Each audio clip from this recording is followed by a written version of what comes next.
Hello, beautiful people. It's Sindafam. Welcome to the channel. Today, we're back again with another video, still on the Blake Lively and the Justin Baldoni situation.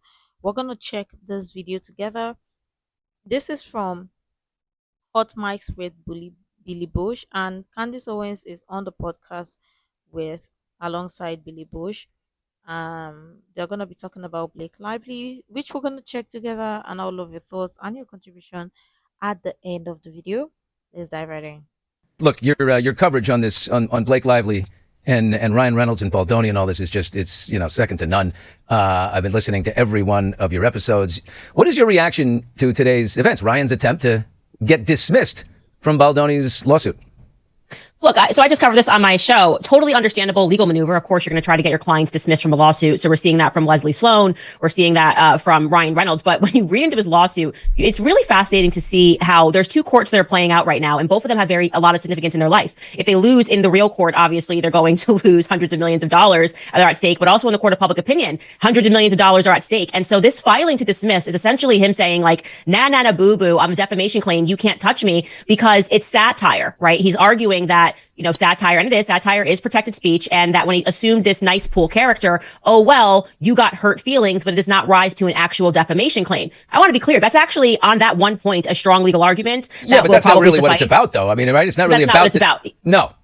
There's 5 other claims. He's got extortion. He's got false light, and everything immediately falls apart there. But I'm saying even that was ill-advisable. I would not have said, quote unquote, hurt feelings and saying like they're basically bullying him again in the lawsuit. And I'm going, guys, that's not good. Don't do that. Like, this is not a great way to argue, especially because they've got you on this extortion. His argument is so weak. He's basically saying, well, I didn't receive any money. And it's like, buddy, extortion is a lot bigger than that. You made threats to go public with sexual harassment claims so that your wife could take over the movie, which you wrote scenes for. There's no wiggling out of this. Like, they have definitely met, I would say, the preliminary standard to go through until we get to some discovery. And my guess is when we get to that discovery, there's going to be a lot stronger defamation claims against Ryan Reynolds, because could you imagine the text messages between him and Hugh Jackman as they're putting together all of these scenes? I mean, it's going to get crazy. Well, Candace, or Blake Lively's text message with Blake Taylor Swift, like, it's gonna be epic. But again, they did not expect Justin Baldoni to fight back. They thought like it was just gonna take it. And let's not also forget that they put this man in a freaking basement in the premiere of his own movie. I guess lots of people did not even remember that, or lots of people, like, they put this man in a freaking basement, and he had to pay for what? 2 parties, after parties, because he was uninvited from his own party, uninvited from his own movie premiere. But again, he's thin-skinned, right? I think of all the friends that they're losing here, and these people have to be furious. I mean, they're all going to have to pay for the associated inconveniences, the travel, the lawyers, if Hugh Jackman, anyone getting deposed who's got to make arrangements for it, if they have to get their own lawyers or whatever it is. And here's Ryan, should be looking out for them and not himself. I would think it's, right, sort of bad form here. I think of this guy, Sklenar, like Brandon Sklenar. What a miserable guy. I cannot stop focusing on him because... you see him out at whatever red carpet he's on. He gets asked, or he's on CBS in the morning, and he's mumbling through giving word salads, and he's so miserable. Then of course Ryan Reynolds gets him to do this dumb skit with Hugh Jackman and Ryan's mom, and there's Sklenar. He doesn't have the ability to say no because he wants to be as big as Ryan Reynolds or Hugh Jackman one day. So okay, I'll go along with it. But boy, I mean, it's just like it's kind of embarrassing, right?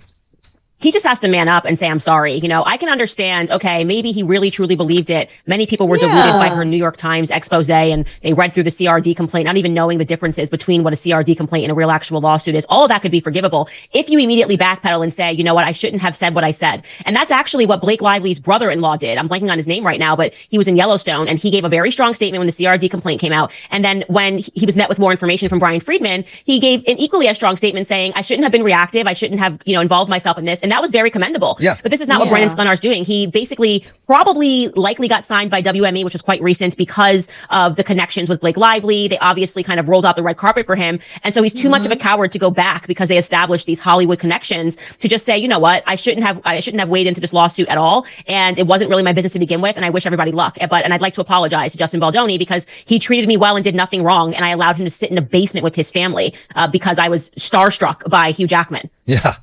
What point did it become clear to you that Blake Lively was the aggressor? in this now epic showdown? Was it right after was it when Baldoni dropped the countersuit? Was it when Brian Friedman put up the website with the 170 pages and all the text, or was it right away when the Times wrote?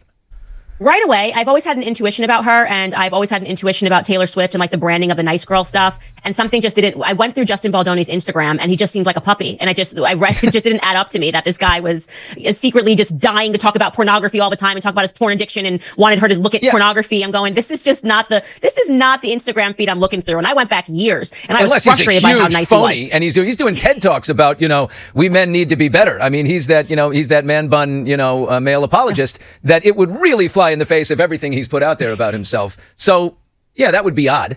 I wonder if they ever looked at his Instagram. Pass the sniff test. Yeah. And I knew a bit about her. I knew how she grew up. I knew that she kind of was one of these people. What tends to be the case is that when you grow up with everything, you create things out of nothing because you're looking for struggle in your life and you're used to getting whatever it is that you want. So I just kind of had her down to a prototype and said, I'm going to pump the brakes and see what happens. And then when Brian Friedman came back with the facts, they were just undeniable. It was undeniable, and it contextualized everything. And it really was quite horrific because you just go, what kind of a monster even goes through with the CRD filing and doesn't include the proper context of these things? Like, he showed me a pornographic video on the phone. Oh, you meant a birth video of his wife? Like, nobody's looking up live birth porn. And so it was monstrous what she did, and she's got to pay for it. Live birth porn. And not just that, the fact that the text message exchange, the pumping in the trailer, like, guys, like, see, listen, like, every time people are trying to give her a benefit of the doubt, but this woman is not even helping herself or helping the case or the situation, because if you took your time to read both lawsuit or countersuit, like, girl, what are you doing? But again, they did not expect him to defend himself or to fight for his innocence or prove his innocence, right? They just like, oh, he's going to take it because, they sort of did not invite him to his movie premiere. They sent him down to the basement, and he was instructed to pay for the second after party, so he's gonna take it. He's not gonna say anything. He's just gonna be a good boy, just like he's always been before. But listen, when breeze blow, foul yash go open, what does that mean?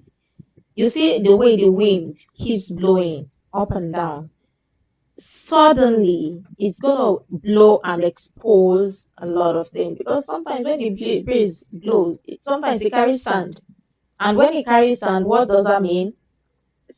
What does the layer underneath the part of where the sand was on is gonna be revealed? So I've heard of some pretty sick fetishes out there, but that's not one of them. Hey, man, that would take the cake. What do you like?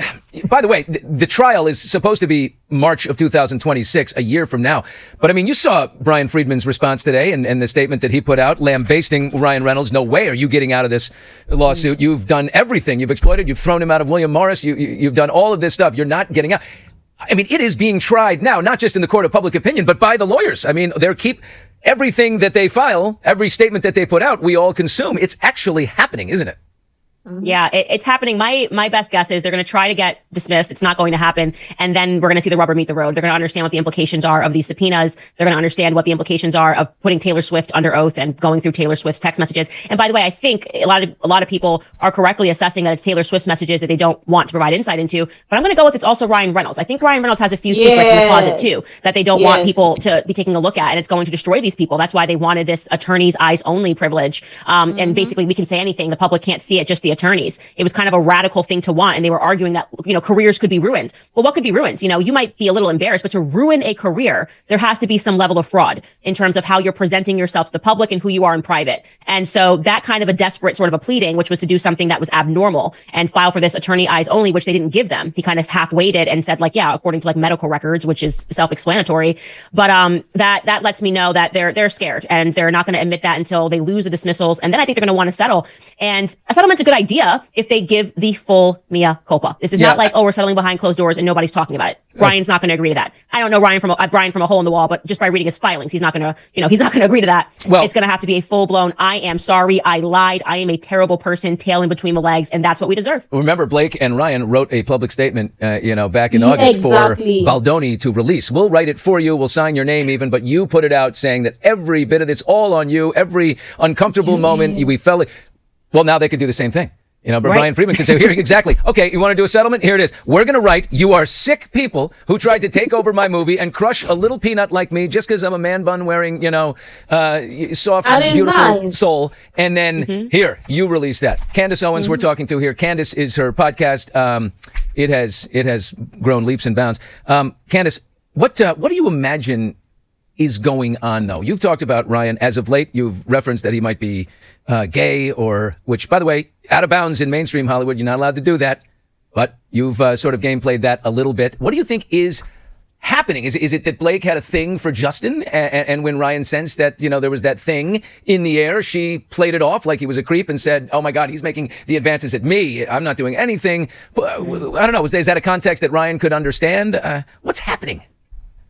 First and foremost, I want to say Ryan himself has referenced him being gay about like 30 times via various skits, some skits that were in movies, some skits that were just a part of the Golden Globe. No one says hints that he's gay more than Ryan Reynolds does. But the only reason that's relevant, because sexuality isn't relevant to this case, is because we were really trying to assess the sociological factors here. Why is he so angry? What is he is acting like somebody who has deep-seated anger. And it really, for me, the piece came together when he, for no reason, included this piece about him and his dad having daddy issues. And it ends with us promotional weird thing he did with Hugh Jackman, where he talks about Ryan never resolved his issues with his dad. And then his teacher emailed me from Canada and was like, no, Ryan has true daddy issues. And he's had this sociopathic character trait since he's been in my drama club. And it made me realize that people that tend to be that vicious and be that angry have unresolved pieces of themselves. And he said as much in this It Ends With Us skit that had nothing to do with the movie. He said he has unresolved issues, and they're daddy issues. They're daddy issues. And I think that because of that, he was really just using Justin Baldoni as a punching bag, because there was something about Justin Baldoni's character constantly talking about the real Justin Baldoni doing this inner healing and childhood healing and addressing your true self that triggered him. And I do think that Blake opened up to him. Maybe he caught it on the cameras at their penthouse. He heard a conversation about him. And I think she opened up to Justin Baldoni about Ryan having these issues with his father. And he snapped. He completely snapped and lost the plot and wanted to assert dominance over Justin Baldoni in the strangest of ways, which by taking over his entire movie. And that's how he garners his sense of self and his sense of power. Talking to Candace Owens here, I get that. I spoke with a source who's very close to all. In fact, he's being deposed. He's that intimate with, in this circle of friends that they have. But what I was told is that all of the friends are just pissed off, including, all the way down to his Deadpool director, Sean Levy, who's best friends. And then you got all those people who were, Bradley Cooper and everybody who went to the screening that Blake held, but also said that Blake is really tough on Ryan. It's not just Ryan, but that she is look, you're the A-list guy. You need to do this. Show me you are that big, powerful guy in Hollywood. Step up. Let me see you do. And that's all in the aftermath. She wants him out front in this fight. So I have to imagine they have some problem. I mean, if he's pulling himself out, and Leslie Sloan, the publicist for Blake, is trying to pull herself out, and the New York Times wants to be dismissed from the Baldoni suit too, that's everybody leaving Blake alone in it, right? Did he just bail on his wife?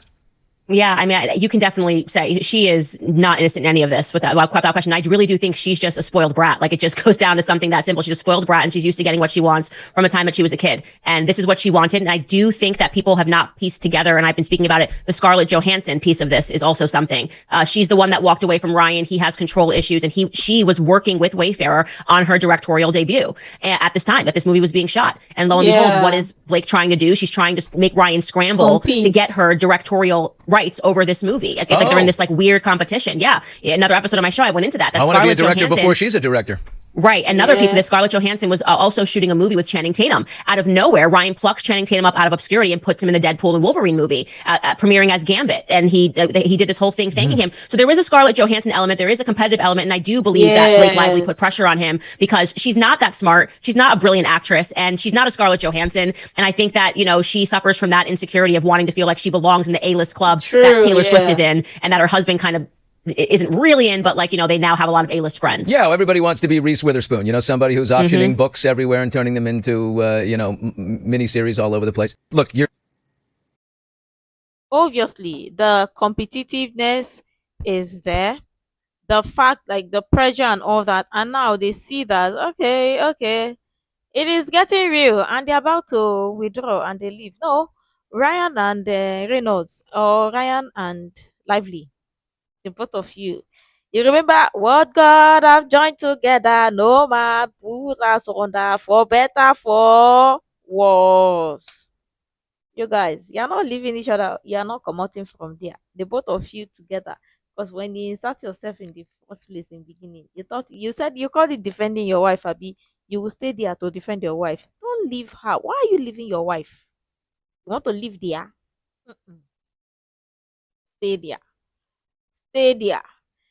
Because exactly what Candace Owens said is more about, also about Ryan's text messages, which potentially potentially something that's is gonna be eye opening and epic, that they obviously don't want people to know. And we get it, we get it. But I mean, when you guys started with the text messages revealing from your filing, people do not know what you people were doing, Abby. You people thought it was just like, well, just like how you guys played it over in Deadpool and Wolverine, that made everybody laugh and thought it was funny. You thought that was exactly what was going to fly, but this time it did not work.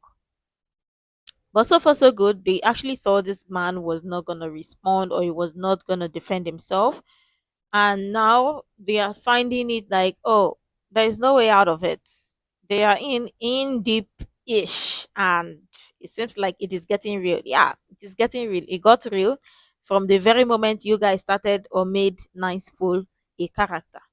It got real. But let me know what your thoughts are in the comments below. What do you think about this so far? I would really love your contribution in the comments below. Make sure to like, comment, share, subscribe, and all that stuff. And until next time, see you in the next video.